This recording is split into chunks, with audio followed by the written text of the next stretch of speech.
there. It takes the results of the calculations, and it takes that output image file and it puts it into the output cards, and the output cards are doing the control of the process.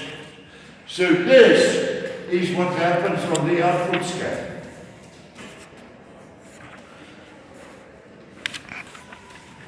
The user program between the input scan and the output scan is performing the logic here. That is the user program.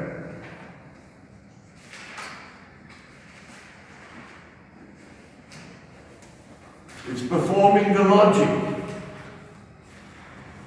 So during the time that it's performing the logic, it is not seeing the inputs.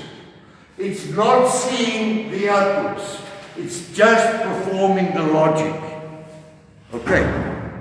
Now I want to sketch you a scenario. I've got somewhere here an instruction, a run, which has got an input 0, 1, 1, 0, 1, and there is an output 0, 1, 3, 1, 2, something like that. This is, say, switch 1. Okay? Now,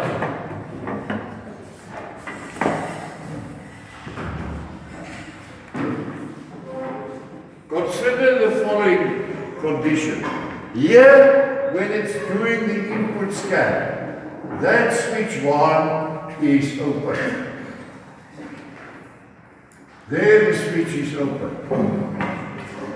So, if the switch is open, what value is it writing in the input image file?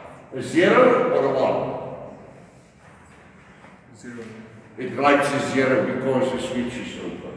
Okay? Now, it has finished with the input scan. Now it starts doing the logic. While it is busy doing that logic here, somewhere here, switch 1 closes.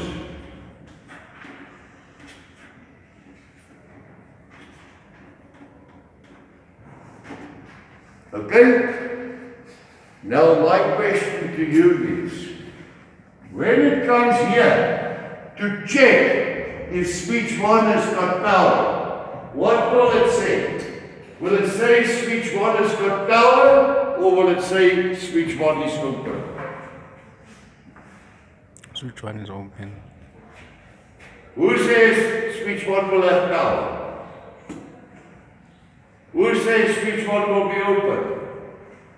Okay, only 2 of you are getting marks. The rest of the class gets 0. Because if you don't answer the question, you get 0. Right. So 2 people get a mark for taking the chance. Okay? Why will it say the switch is open? Because it was writing the input image file here. And at that time the switch was open. So it is writing a 0 here. While it is doing this, I just say to you, it's not seeing what is going on here. So even if that switch closes, it doesn't know about it. When will it know about it? That switch is closed.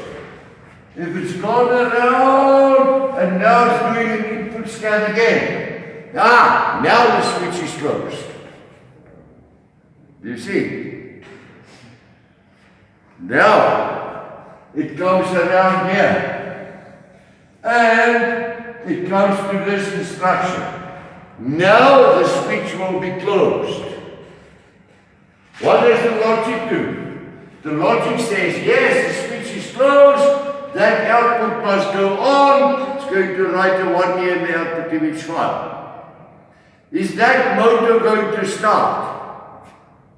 If it's a motor? Yes. No, it's not. It just makes a decision that it must start. When is it going to start? When it takes this decision and give it. And when does it do that? It's doing it here, when it's doing the output scan.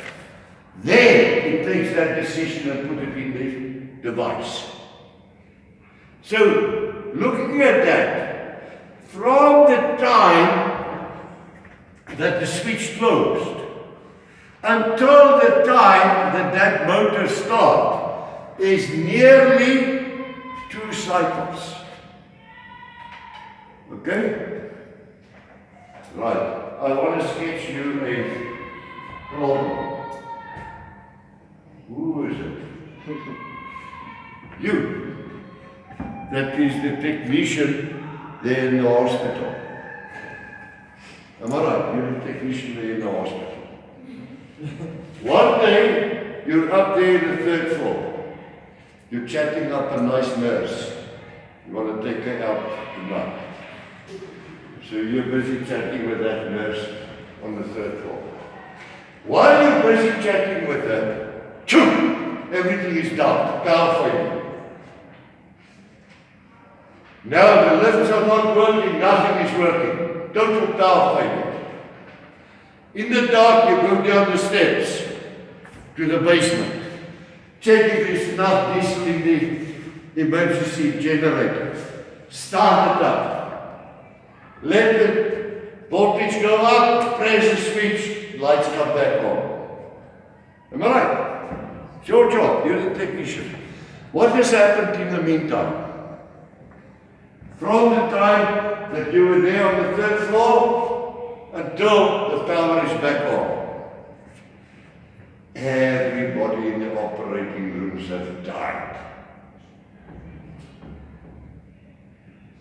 Everybody depending on the machine to keep them alive has died. You cannot wait all that time for emergencies to start working. Make me think of this teacher at the primary school that was teaching first aid that day. And she said to the children, the next day they must bring somebody from home concerning first aid and then explain it to the rest of the class. Next day, one person had a plaster. And he explained that if you cut yourself something, you can put the plaster there to stop the bleeding. Another one had a sling. If your arm gets sore, you can put it in the sling. Explained to the children. The one guy had a little trolley with a machine on the trolley. So she said to him, now what is this machine here? He said, no, it's a heart-lung machine. Gee whiz. Where did you get that? Whose heart-lung machine is this? He said, no, it's my grandfather's machine. He said, no, don't your grandfather complain if you bring it to school? He says, no man, he just said,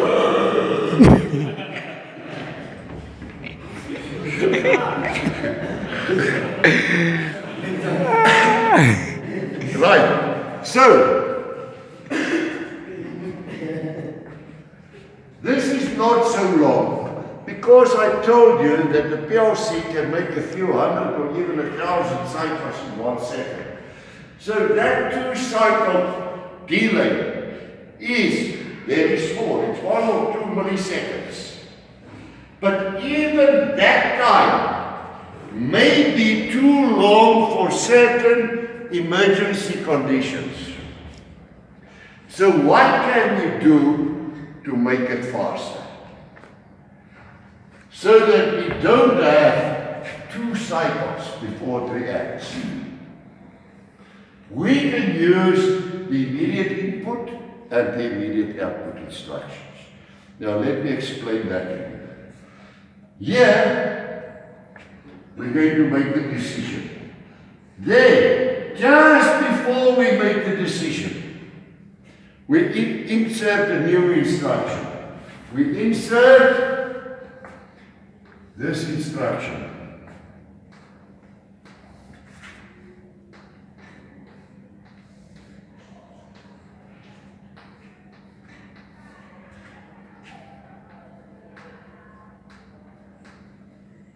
That control switch is giving us an option. Do you want to use it or don't you want to use it?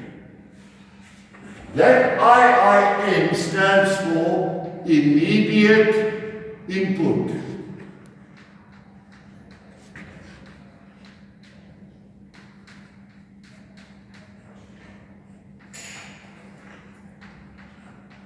And it will have an I colon rack number, slot number. I'm going to use this rack number, slot number. There's no terminal number, just a rack number and a slot number. Now, how does it work?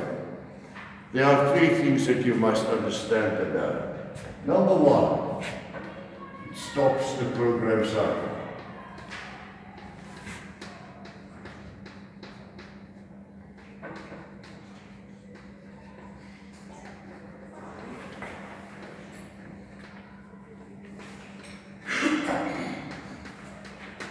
Number two, if it stopped it updates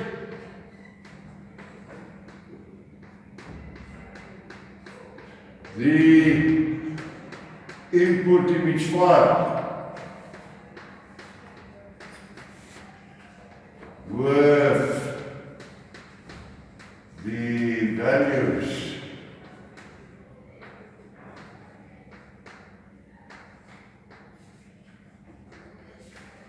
of the specified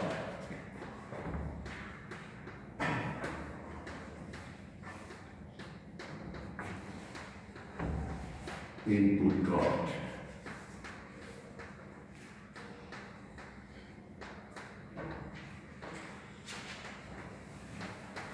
And number three, continue the program cycle.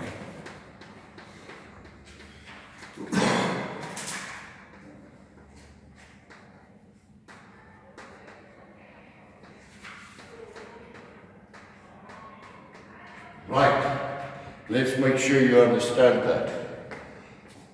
If that control condition is true, it says, yes, I want to check for emergencies.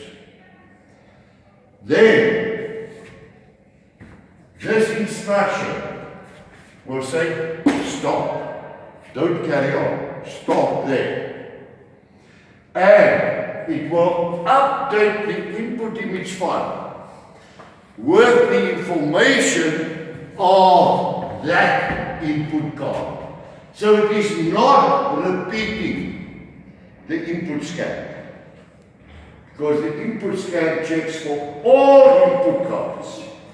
This one just checks one card, but it checks all 16 terminals. So if you've got more than one emergency, you put them all on the one card. So it only checks that card. Now, if it comes here, that switch closed there. It updates the input image file here. So here it will say, yes, the switch is closed. Now it is only from here to there before the output gets power. So we have removed one cycle of time. You see? So we've made it faster already. Now, if this time from here to there is still too long, we can put here immediately after we check that condition, that emergency. We put here this instruction. The same control, but now IoT, which stands for immediate output.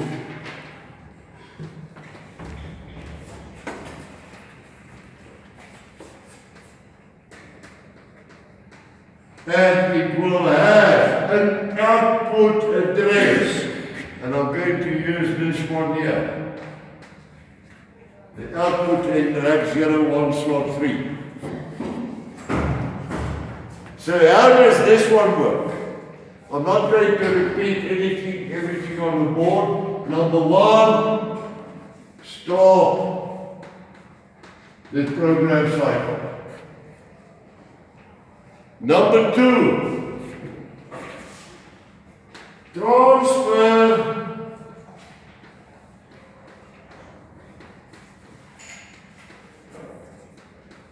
the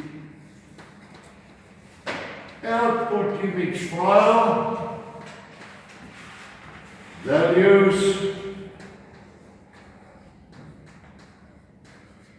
to the specified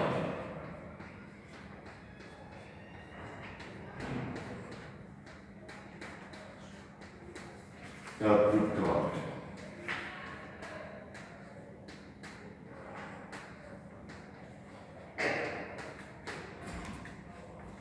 Number three, continue.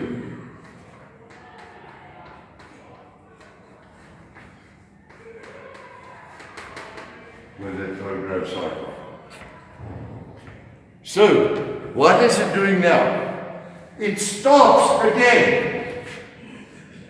Then, it takes the 16 values in that address and put it on that card. So, immediately, that machine starts working. It doesn't wait. It is not a repetition of the output scan, because here it checks all 32 slots again. It's only doing that one slot. And it transfers that value.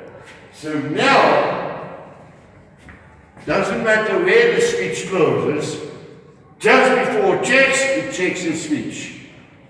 Immediately, if it changed here, it takes the value and put it on that machine. So, why and when do we use it? I already said to you that this time is fast. Only 1 or 2 milliseconds. So you're not going to put immediate instructions in just because they're available. I'll tell you just now why you don't put them in. So when do we use it?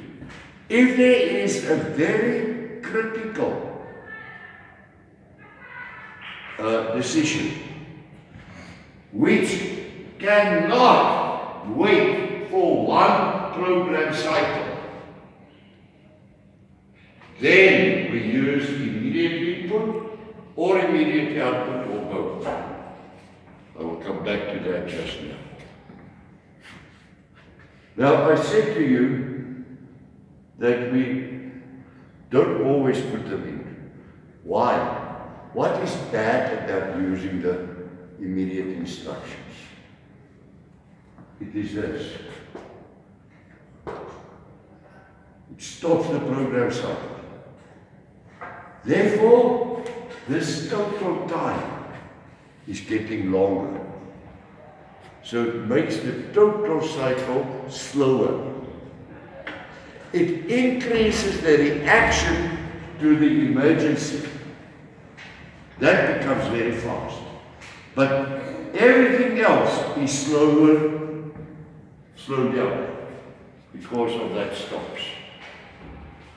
Okay? That's the bad thing about the immediate instruction. Now, one more thing about the immediate instructions. In the previous class, Tuesday, when I was talking about the latch unlatch, it was a pair. You can't use a latch without an unlatch or an unlatch without a latch. It's a pair. This is not a pair. I can use just immediate input, I can use just immediate output, or I can use both. Now, what questions are there? First question, first two questions, is to say sketch an immediate input and explain its operation. Sketch an immediate output, explain its operation. Then, what is bad about it? It makes the total program slow. Okay? Now, when will you use only an immediate input without an immediate output? When will you use only an immediate input without an immediate output? I'm going to assist you with this answer, then the next one you must tell me yourself. Say that is not there, it is somewhere here, close to the output. Will it make sense to put an immediate output if it's going to do an output scan in any case? It will not make sense, isn't it?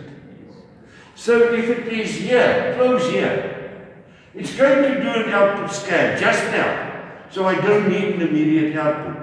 But it's been a long time since the input scan.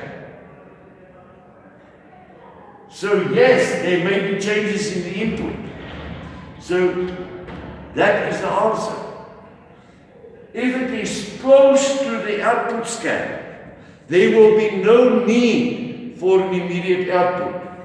But an immediate input can be used because it's far away from the input scan. Okay. Now, tell me the other question. When will you use an immediate output without an immediate input? When it's Yes? closed. Anybody? When will you use an immediate output without using immediate input? Yes?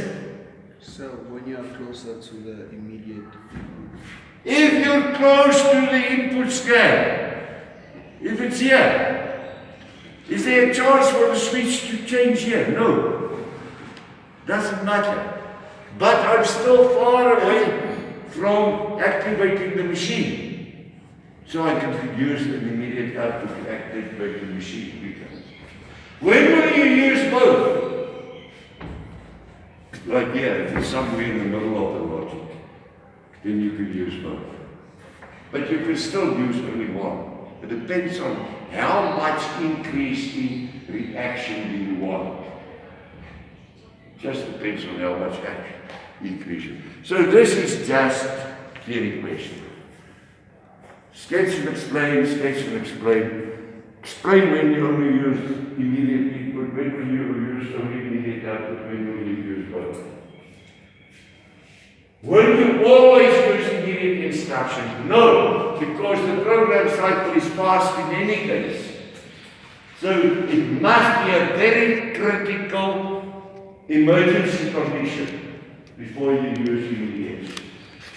If I think of PLC programs that I've been working on or seen in factories, I think it is about 0.1% of all PLC programs that require an immediate instruction. Very few, but it's there in case. You know the story about in case? Okay, let me answer this question first. So what did you mean that why is it bad to use the immediate input or the immediate output? Because each time there's an immediate instruction, input or output, it stops the program cycle. And I go and read the card again. So it needs time to do that. Okay? So that means the total time of one cycle becomes slower. Okay. Let me tell you about the story about in case. Now you're too young. Maybe my friend they may know it.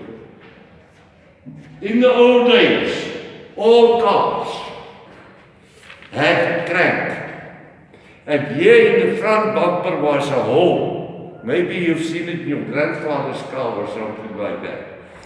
If the battery goes flat, you could put that crank in there and then turn the engine with your hand if the battery is flat to start the car. Now this guy at that time got some money. He went there, he said, I've got enough money, I want the best car that you've got. The guy showed him a car. He walked around. He said, what's this over here? He says, for the crank, sir. He said, what do I need the crank for? He says, just in case the battery goes flat. He says, I don't want this car. No in case. Look at the other cars. But every car had that. Now this salesman gets fed up. He goes to this guy. He says, what are these things? He says, what tits? He said, why have you got them? He said, no, I was made like this. He said, no, sir, that's just in case you get a break.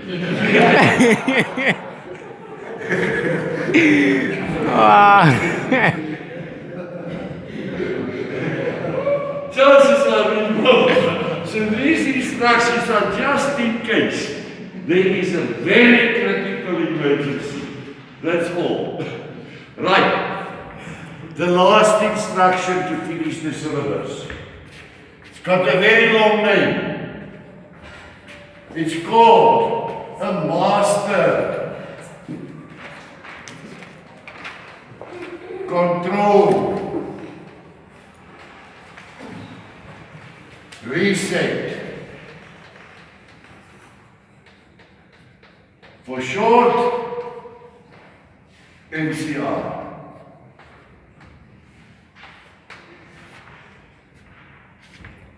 First thing about it, that name is wrong. It doesn't reset anything and it's not a master. It is doing some control. Now say, why don't we use another name? They need to ask you something else. I believe there may be somebody sitting here that's not happy with the name that his father and mother gave him. But you stuck with it because they gave you the... Okay. The guy that started PLC programming gave him this name. We stuck with it. If you go to a PLC programmer and you say to him, can you please explain to me the master control reset instruction? Hey, what are you talking about? Then you say, explain to me the MCR. She said, well, why didn't you say so? Everybody talks about the MCR. Now, before I explain the MCR, I want to check if you are ready to understand the MCR. And that then you will see why I say the name is wrong. I want to give you some very complicated mathematics first.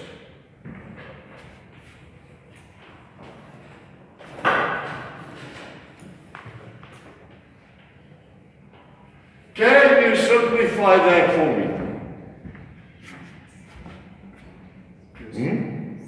Okay, I don't know anything about maths. Tell me what must I like to simplify? Huh? Hey. Open bracket.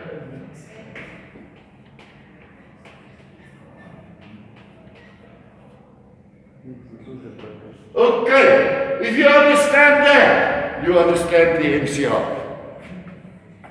Because that is what an MCR is. It's a common factor. Okay. Let me first explain it to you with an example. If I've got something like this,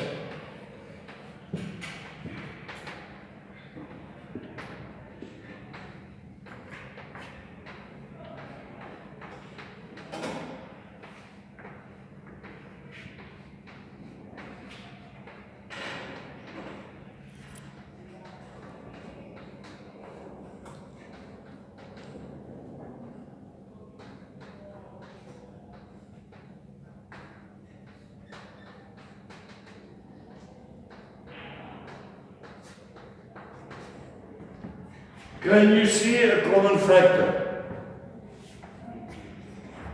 Yes, sir. Yes. Now, we do exactly the same thing as what we did with that mathematics.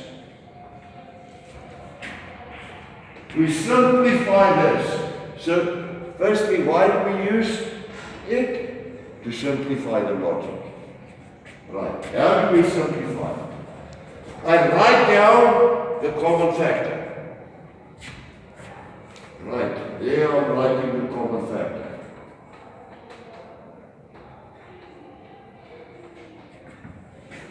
Then I must open the bracket. How do I open a bracket on a PLC? I write here, MCR. That is opening the bracket. Now what comes after the bracket? That AX without the common factor. The AY without the common factor. So I remove the common factor. So that first line just becomes this. That second line just becomes this.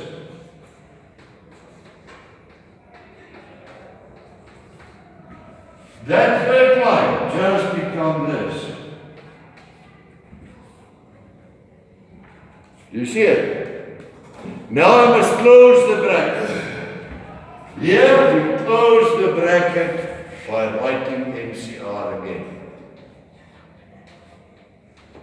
That is closing the bracket. We call that first line the conditional.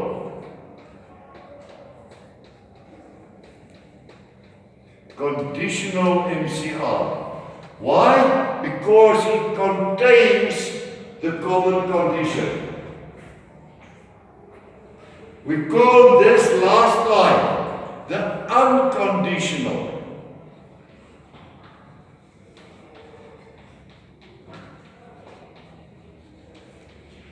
Unconditional MCR. Why unconditional? Because there is no condition here.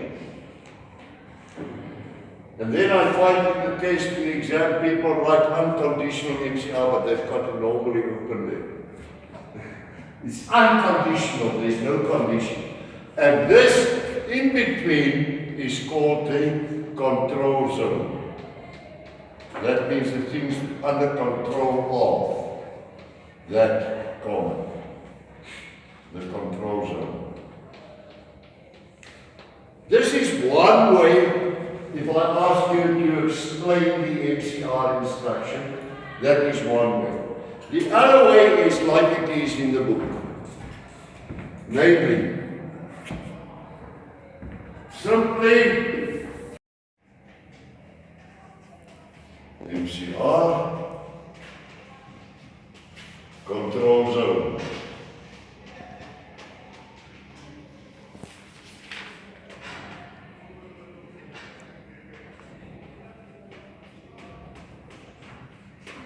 And what is in here? Other rounds with the common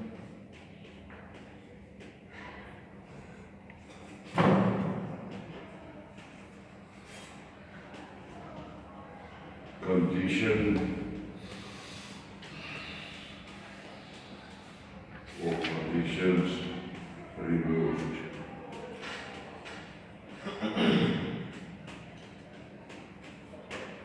So that is simple. So I ask you to explain a MCR instruction. You can use it with an example or you can just use that sketch.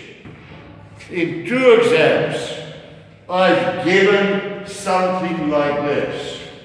And then ask you to simplify it by using an MCR.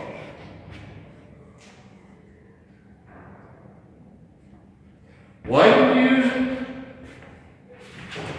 Simplify logic. But there's another reason as well. Here, I've got to go and check in the input image file. Go and check in the input image file. Go and check in the input image file. Here, I do it once and then use it. So it's making it faster as well.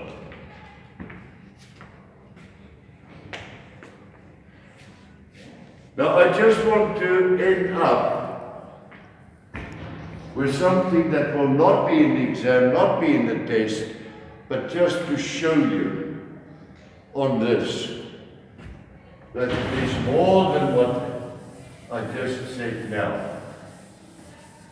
In mathematics, you can have this.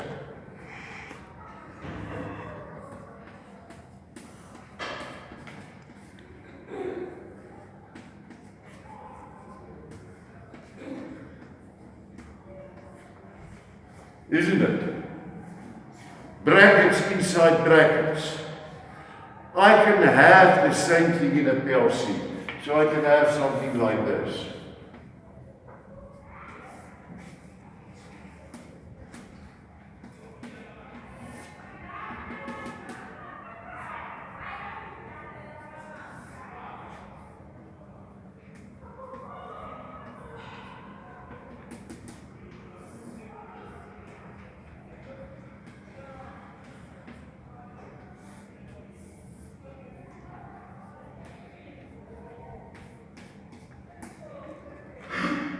That is one loop and that is another one outside. That brackets. Same thing.